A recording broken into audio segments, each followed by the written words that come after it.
Kreb പൾസാറിലെ സെബ്ര പാറ്റേണിന് പിന്നിലെ രഹസ്യം, ഗുരുത്വാകർഷണ lensing എന്ന വിഷയത്തെക്കുറിച്ചാണ് നമ്മളിന്ന് സംസാരിക്കുന്നത്.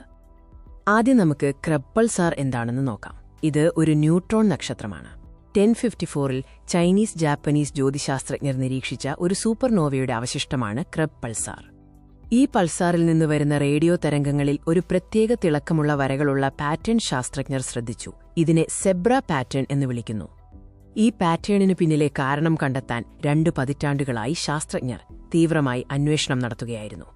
ഈ സെബ്ര പാറ്റേൺ 2 പതിറ്റാണ്ടുകളായി ശാസ്ത്രലോകത്തിന് ഒരു വലിയ നിഗൂഢതയായിരുന്നു. മറ്റ് പൾസാറുകളിൽ നിന്ന് വ്യത്യസ്തമായി ക്രെബ് പൾസാറിന്റെ സ്പെക്ട്രം വളരെ വ്യക്തവും വരകളുള്ളതുമാണ്. ഇതിനിടയിൽ പൂർണ്ണമായ ഇരുട്ടാണ്. 2024-ൽ കാൻസസ് യൂണിവേഴ്സിറ്റിയിലെ ഒരു സൈദ്ധാന്തിക ജ്യോതിർഭൗതികജ്ഞൻ ഈ സെബ്ര പാറ്റേണിന്റെ നിഗൂഢതയ്ക്ക് വലിയൊരു പരിഹാരം കണ്ടെത്തി. അദ്ദേഹമാണ് KU പ്രൊഫസർ മിഖായിൽ മെദ്വദേവ്. പ്ലാസ്മയാണ് ഈ പാറ്റേണിന് പ്രധാന കാരണം എന്ന് അദ്ദേഹം ആദ്യം കണ്ടെത്തി.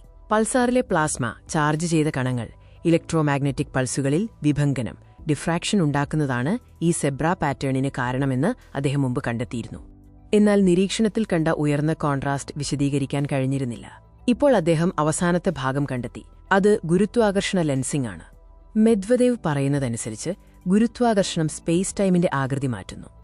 ശക്തമായ ഗുരുത്വാകർഷണത്തിന്റെ സാന്നിധ്യത്തിൽ പ്രകാശം നേർരേഖയിൽ സഞ്ചരിക്കുന്നില്ല, കാരണം സ്പേസ് തന്നെ വളഞ്ഞിരിക്കുന്നു. ഗുരുത്വാകർഷണം ഇവിടെ ഒരു ലെൻസ് പോലെ പ്രവർത്തിക്കുന്നു. സാധാരണയായി ബ്ലാക്ക് ഹോളുകളുടെ കാര്യത്തിൽ ഗുരുത്വാകർഷണം മാത്രമാണ് രൂപത്തെ നിർണ്ണയിക്കുന്നത്. എന്നാൽ ഇവിടെ പ്ലാസ്മയും ഗുരുത്വാകർഷണവും ഒരുമിച്ച് പ്രവർത്തിക്കുന്നു. ക്രെബ് പൾസാറിൽ പ്ലാസ്മയും ഗുരുത്വാകർഷണവും തമ്മിലുള്ള ഒരു പിടിവലിയാണ് നിരീക്ഷിക്കപ്പെടുന്ന സിഗ്നലിന് രൂപം നൽകുന്നത്. ഗുരുത്വാകർഷണത്തിന്റെയും പ്ലാസ്മയുടെയും സംയോജിത ഫലത്തിന്റെ ആദ്യത്തെ യഥാർത്ഥ ലോകപ്രയോഗമാണ് ഇത്. ക്രെബ് പൾസാറിന്റെയും നെബുലയുടെയും പഠനം ന്യൂട്രോൺ നക്ഷത്രങ്ങളെയും സൂപ്പർനോവകളെയും കുറിച്ച് കൂടുതൽ മനസ്സിലാക്കാൻ സഹായിക്കുന്നു. നമ്മുടെ ക്ഷീരപഥത്തിലെ മിൽക്കി വേ പേഴ്സ്യൂസ് ഭുജത്തിലാണ് ക്രെബ് പൾസാർ സ്ഥിതി ചെയ്യുന്നത്. ഭൂമിയിൽ നിന്ന് ഏകദേശം 6500 പ്രകാശവർഷം മാത്രം അകലെ. ഇത്രയും അടുത്ത് കാണാൻ സാധിക്കുന്നതുകൊണ്ട് ന്യൂട്രോൺ നക്ഷത്രങ്ങളുടെ രൂപീകരണം, സൂപ്പർനോവകൾ എന്നിവയെക്കുറിച്ച് പഠിക്കാൻ ക്രെബ് പൾസാർ പ്രധാനമാണ്. ഈ പുതിയ കണ്ടെത്തലോടെ ക്രെബ് പൾസാറിലെ സെബ്ര പാറ്റേണിന് പിന്നിലെ അവസാനത്തെ നിഗൂഢതയും അഴിഞ്ഞു വീഴുകയാണ്. ഈ വിവരങ്ങൾ നിങ്ങൾക്ക് ഉപകാരപ്രദമായി എന്ന് കരുതുന്നു.